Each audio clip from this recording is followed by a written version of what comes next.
The education landscape is constantly evolving. Staying ahead of the trends is essential.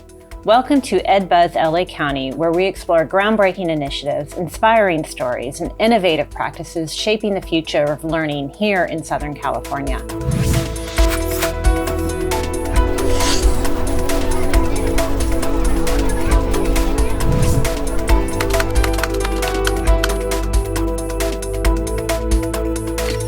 The Los Angeles County Office of Education is the nation's largest regional education agency and has an immense impact on the education of nearly 2 million students in LA County.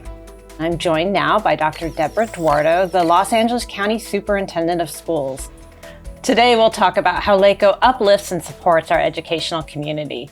Thank you, Dr. Duardo, for joining us today. Thank you. I'm so glad to be here. So today we're going to talk about one of our favorite topics, which is the Los Angeles County Office of Education and what we do. A lot of people don't necessarily understand what a county office does. Do you mind telling us a little bit about our role here and some of the things that we do? Absolutely. Well, here in Los Angeles County, we have 80 school districts, and we provide support and oversight to those school districts. So that includes doing a lot of the business services for them. It includes approving their budgets and their LCAPs.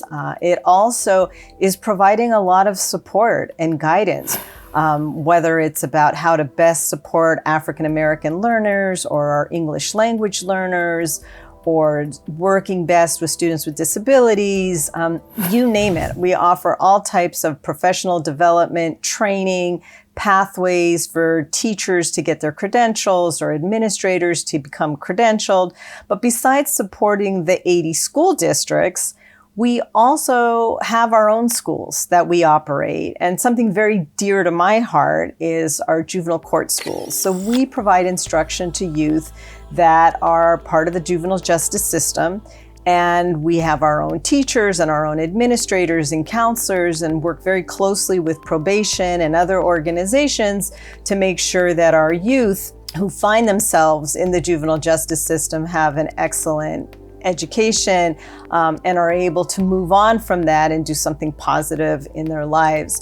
We also run the largest Head Start program for our earliest learners, over 10,000 spots throughout LA County.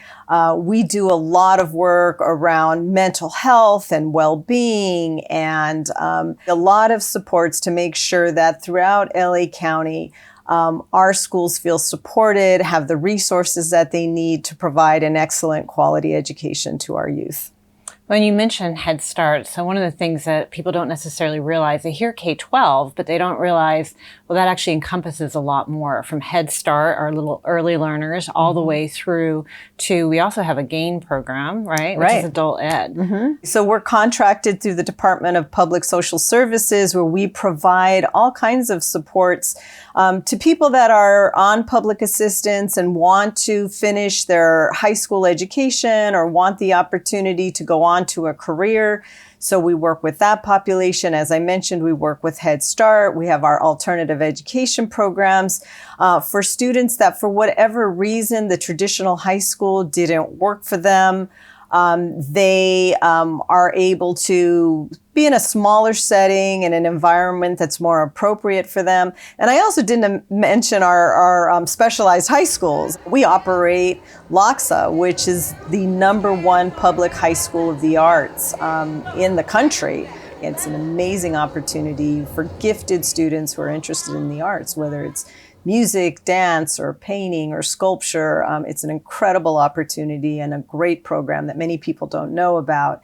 And we also have a specialized high school, iPoly, which is at Cal Poly Pomona College for students who are interested in STEM. Both of those schools have practically 100% graduation rate and all go on to college. So it's a great opportunity. Very, very good program.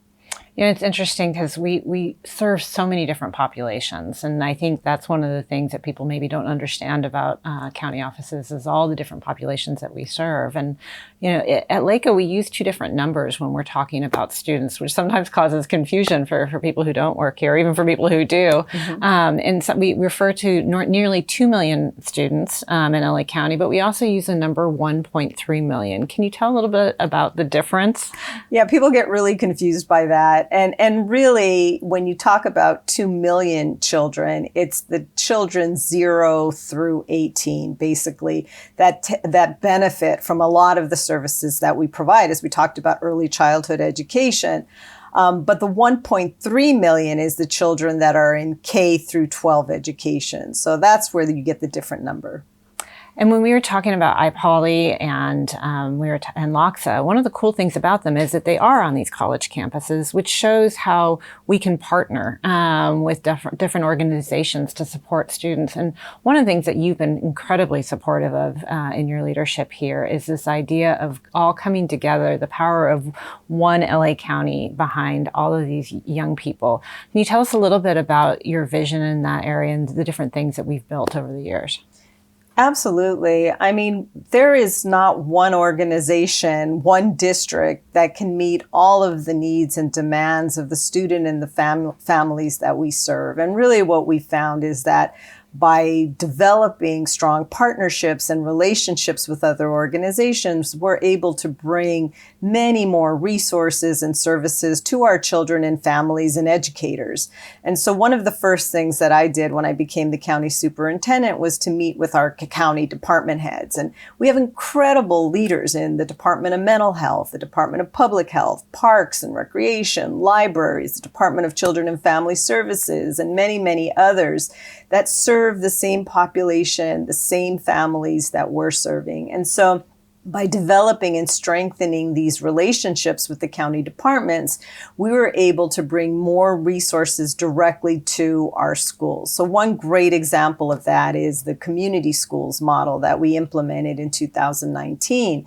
And that's really looking at schools as the hub for community services and resources, and getting people interested, such as the Department of Mental Health right away stepped up and said, we want to provide services to school-age children, and how can we work with you? And through these partnerships and with the support of the Board of Supervisors, we were able to get a $16 million investment in our community school program and pilot 16 schools. Now, besides the Board of Supervisors and the departments, we also look at nonprofit organizations that are already serving children and families, and worked with them to really strengthen those partnerships and those opportunities for students and youth. And as a result of all of these partnerships, now we've been able to secure a significant amount of money, hundreds of millions of dollars, that are coming to LA County to develop and strengthen this community schools model throughout the entire county. So by having these types of partnerships, we're able to blend resources and offer services that we've never been able to offer in the past. That's awesome. And that's just one of many programs we offer. Can you share a little bit about some of the other exciting programs that we have here at LACOE? Sure. So one of the other things that we're really focusing on coming out of this pandemic is mental health and well-being of not only students, but all of our school employees and the adults that are serving students. So through another partnership that we have with the managed care providers, so the health nets of the world and those that are providing medical services to children, we're working with them to develop an infrastructure to provide mental health services, behavioral support services to our schools.